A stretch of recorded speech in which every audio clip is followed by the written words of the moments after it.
Hey y'all, what's going on? My name is Candice Latham, and I hope that your 2021 is off to a great start so far. This year for us, I really want us to prosper. I want us to reach our goals. I want us to reach the goals that we didn't reach in 2020 for whatever reason. It doesn't matter whatever the reason, whatever obstacles that you had to face in 2020, we're in a new year now, and I really want us to prosper. I want us to pay down debt. I want us to save. I want us to invest. I want us to make more. I just want all of these good things for you. In today's video, I'll be talking about 3 ways to address your debt more successfully. Before I jump into talking about some tips for your debt, let's talk a little bit more about how much debt is the average millennial actually in. According to an Experian 2020 credit report, the average millennial consumer has about $27,251 in non-mortgage debt. When it comes to credit card debt, millennials are averaging about $4,651 of debt. Now that we know the state of the millennial debt, let's dive into those 3 tips. The first tip, which you can probably already guess what that first tip is going to be, okay? There's no running away from this. No matter how much you try, no matter how much you may not like it, creating a budget for you is really going to be this first step when it comes to you paying off your debt. Because if you don't know exactly how much money is coming in and how much money is going out, you're going to know how much wiggle room you have in your budget to actually put towards this debt. And the more money that you're able to put towards your debt, the faster you'll be able to pay it off. So that's why your budget is really the first key ingredient that you need to actually start making progress towards your debt. You have to change your mindset of how you're viewing your budget. You can't look at your budget as something that's going to restrict you or keep you from having the fun things in life. Your budget is really a plan that's going to help you reach the vision that you have for your life. It should be motivating. Every budget that I'm doing right now is going to help me reach the goals and the vision that I have for my life. Like, you need to be excited about that. So that is the first tip, creating a budget and getting excited about it, because it's really going to help you get to that ultimate vision and that ultimate quality of life that you are trying to reach. So many apps out there that are available to you when it comes to budgeting your money. If you don't want to use an app, you can use an Excel sheet, you can use pen and paper. You know, there's Mint, there's Personal Capital, there's so many tools available for you. And I will leave a few resources in the description box below if you are interested. Second tip when it comes to paying off your debt successfully is viewing paying down your debt and investing as a combo package.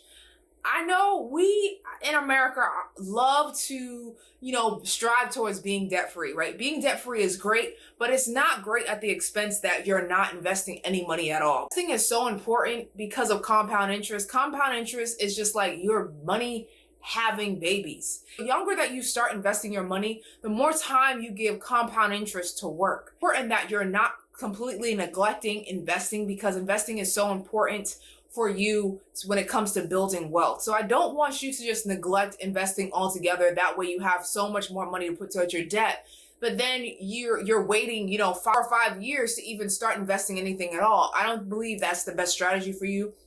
And I know for me personally, when I was paying down my debt, I was very avid about not neglecting my investments. It's like, yes, I wanted to pay off my student loan debt, but I also had to make sure that I was able to invest at the same time. I was working at a job, and I was signed up for the 401k match. And in the beginning, I had a higher percentage of money that I was investing in my company's 401k.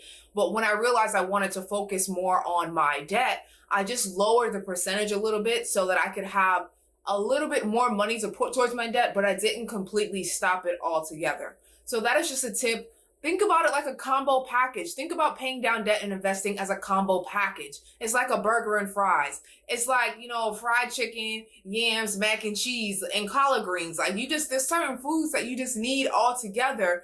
And so you have to think about, paying down debt and investing at the same time as like a combo package deal. You can't do one without the other. That is just in my personal opinion. If you guys want more details on how to pay off debt and invest at the same time if you make less than $50,000 a year, I did a masterclass a little while ago with Anthony from Financial Intuition. It's a 1-hour masterclass that you guys can watch. So I'm going to leave the description for where you can actually purchase that masterclass in my description box below. So make sure you guys check that out. All right. So the third tip for you when it comes to paying off your debt successfully is focusing on paying off one debt at a time. Because when you focus on paying off one debt at a time, it's just something that happens when you see one balance drastically decreasing. And especially when you only have so much money to put towards your debt, it's going to be a lot harder to make progress on your debt if you're trying to split your extra money between all of your debt versus putting the extra money towards trying to tackle one debt at a time. And when I say tackle one debt at a time, you're still paying the minimum balance on all of your other debt, but you're paying the minimum balance and then some extra money that you have available towards this one debt that you're trying to get rid of. And it's up to you to decide which debt you want to focus on first. If you want to focus on the debt that has the highest interest rate, or if you want to focus on the debt that has the lowest balance to get that small win and to keep you focused and keep you motivated on paying down that debt, that is completely up to you.